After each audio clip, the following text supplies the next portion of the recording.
Prime time में हम बात करेंगे, हमारे साथ सारे जाने पहचाने चेहरे हैं। परिचय में समय बर्बाद ना करते हुए सुधांशु त्रिवेदी जी से मेरा सवाल यही है कि 73 सीटें लोकसभा में, 4 महीने बाद सिर्फ 3 विधानसभा की सीटें सुधांशु जी आपको मिलती हैं। सुबह से आपके प्रवक्ता सुधांशु जी यही कह रहे हैं कि उपजनादेश का मोदी के कामकाज या लहर से कोई संबंध नहीं है। अगर हम इसे मान लें तो क्या हमें यह भी मानना पड़ेगा कि यह चुनाव आपने बिना मोदी, बिना अमित शाह के लड़ा, बिना बीजेपी की लड़ा? देखिए, ये जो चुनाव होते हैं, उपचुनाव, ये ना सत्ता परिवर्तन के चुनाव थे, ना नेतृत्व परिवर्तन के चुनाव थे, ना व्यवस्था परिवर्तन के चुनाव थे। इसलिए इसमें सामान्यतः स्थानीय परिस्थिति, स्थानीय नेतृत्व का अधिक महत्व होता है। हमारा कोई राष्ट्रीय नेता, मोदी जी ही क्या अन्य भी कोई राष्ट्रीय नेता इन चुनावों में नहीं गया था। अब दूसरी आप बात देखिए, उत्तर प्रदेश में एक और विचित्र बात थी। जो वहां 4 प्रमुख दल हैं, उसमें से 2 दल ऐसे थे, एक तो कांग्रेस जो लड़ने लायक ही नहीं थी, बसपा जो लड़ी ही नहीं। तो एक प्रकार से मुकाबला जो था बीजेपी वर्सेस रेस्ट हो गया। मत प्रतिशत भी बहुत कम पड़ा, यानी जनता की भी बहुत अभिरुचि इन चुनावों में नहीं दिखी। इसलिए कुल मिलाकर ऐसी परिस्थिति बनी। एक लड़ने लायक जो 4 महीना पहले थी। सुधांशु जी, आप कह रहे हैं कि स्थानीय होते हैं ये सारा, तो ये स्थानीय कारण आप नहीं, मैं फिर भी मैं अपना वाक्य पूरा करना चाहता हूं। मैं फिर भी यह बात ईमानदारी से स्वीकार करता हूं कि चुनाव परिणाम हमारी अपेक्षा के अनुरूप नहीं रहे, और हम इन चीजों का ध्यान में रखकर निश्चित रूप से आगे जब विधानसभा के चुनाव आएंगे फिर भी तो हम मैं प्रभावी और रूप सवाल से सरकार पूछूंगा। बनाने की मतलब आत्ममंथन तो चलता है, इसी आत्ममंथन की एक सार्वजनिक प्रक्रिया के तहत एक व्यक्ति का बयान था कि कुछ लोग पार्टी को श्रेय देते हैं, कुछ लोग एक व्यक्ति को दे रहे हैं। संगठन, पार्टी और इंडिविजुअल तो पहले भी थे, तब क्या हुआ? ये लोग थे जो बदलाव चाहते, जो पार्टी को पावर में ले आए। क्या ये वही लोग हैं जो अब चाहते हैं कि आपको विधानसभा में इन उपचुनावों के जरिए कुछ मैसेज दें, ताकि कई लोग कह रहे हैं कि आप लोग एरोगेंट हो गए हैं, काफी उग्र हो गए हैं, दंभी हो गए हैं? नहीं, मोहन भागवत जी का सहमत नहीं हूं। उपरोक्त कथन मोहन भागवत जी का है। नहीं, देखिए, उन्होंने जिन संदर्भों में कहा, संघ सदैव से ही व्यक्तिनिष्ठ नहीं बल्कि ध्येयनिष्ठ संगठन है, सामाजिक सांस्कृतिक क्षेत्र में एक वैचारिक अधिष्ठान को लेकर वह कार्य करते हैं, उनका सदैव से यही बात रही है। और प्रत्येक संदर्भ में, हाँ, हम उसे राजनीतिक संदर्भ में लेकर अपना एक विशेष इंटरप्रिटेशन देने का प्रयास करते हैं, वह एक अलग बात है। उत्तर प्रदेश के चुनावों में एक और बात भी थी। संघ प्रमुख का यह बयान तो राजनीतिक समर्थन में संदर्भ में ही है, क्योंकि आरएसएस तो चुनाव लड़ती नहीं है। ये एक राजनीतिक संदर्भ में ही ये बयान है मेरे ख्याल से।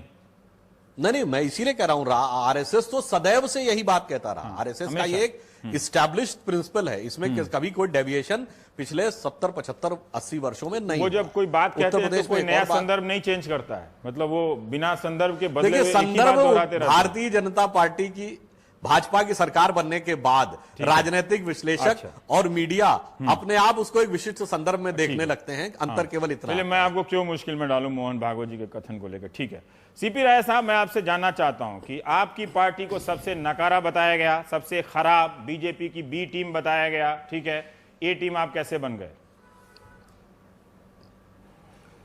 रवीश जी, सिंपल क्वेश्चन। सबसे पहले तो जनता का आभार, आपका चैनल बहुत लोग देखते हैं, और जिस विनम्रता के साथ आपके चैनल पर भी, और उस दिन मैंने हार स्वीकार किया था और ये कहा था हम कोशिश करेंगे कि अगले चुनाव में हम जीत करके आए, उसी विनम्रता से इस जीत को स्वीकार करता हूं।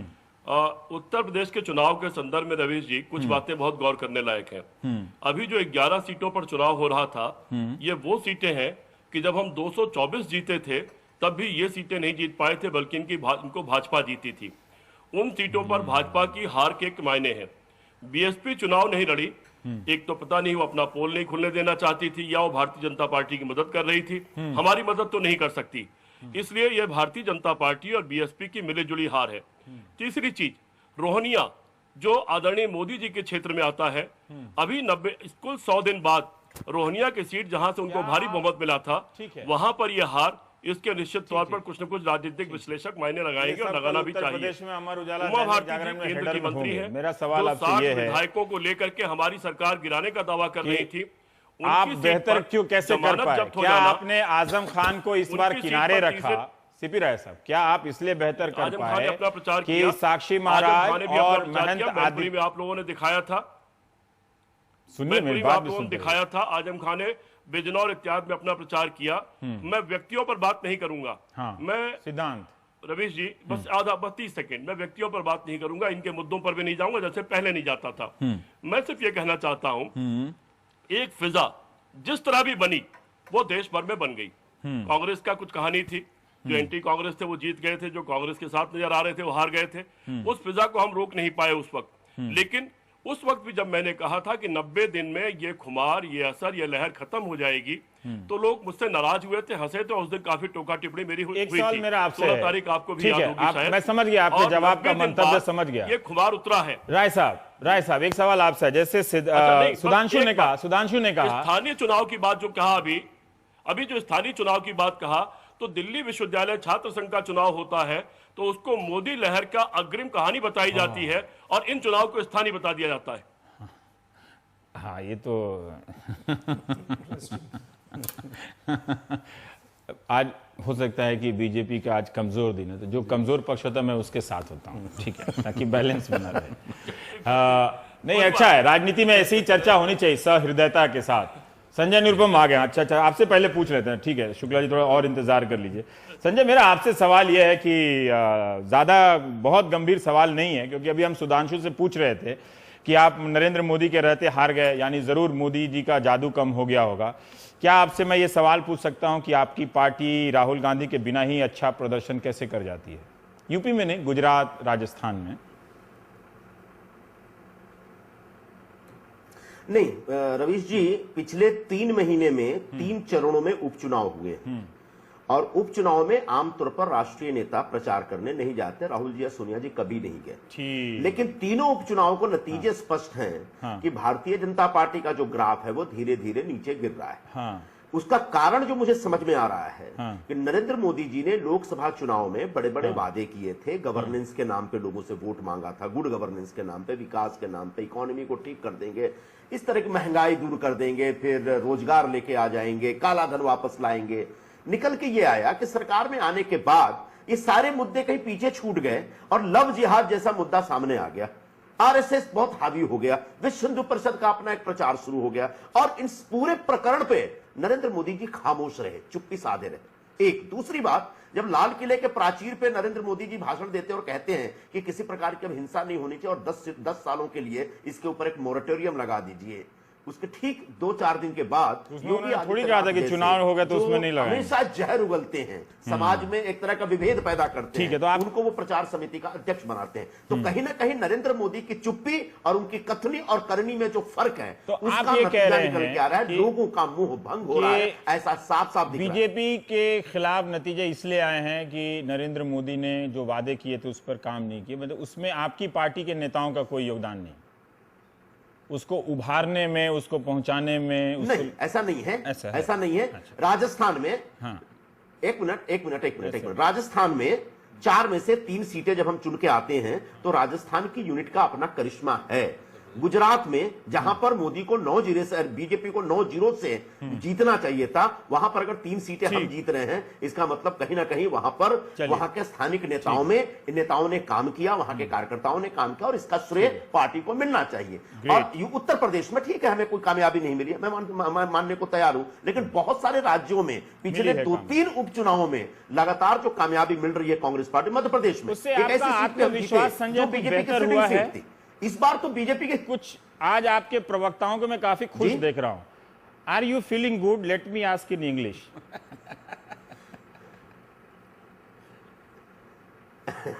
अंग्रेजी में पूछेंगे? ये सब कॉन्फिडेंस वाला सवाल अंग्रेजी में ही ठीक लगता है। आपका अच्छा फील हो रहा है आप लोगों का? देखिए क्या है रवीश भाई, रवीश भाई बिल्कुल अच्छा फील हो रहा है, क्योंकि अंततः इस देश में झूठ नहीं चलता, सच चलता है। कांग्रेस को बहुत बदनाम किया गया, कांग्रेस के खिलाफ जबरदस्त दुष्प्रचार किया गया, कांग्रेस के नेताओं के खिलाफ जिस प्रकार से दुष्प्रचार किया गया उसकी कोई इंतहा नहीं है।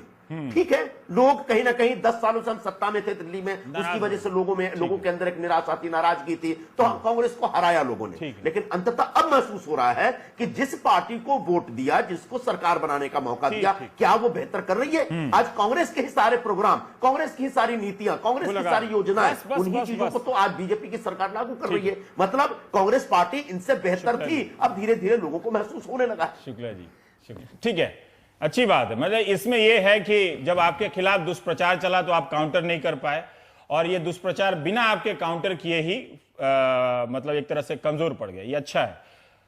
शुक्ला जी, मैं जमीन के लिहाज से कुछ दुष्प्रचार चल रहा था। हाँ, ठीक, दुष्प्रचार के खिलाफ भी हम खूब जवाब दे रहे थे। थोड़ा धीरे छोटा सवाल रहेगा, जब हम बारी बारी से लोग आएंगे, लोगों को महसूस होने लगा, ज्यादा हो गए।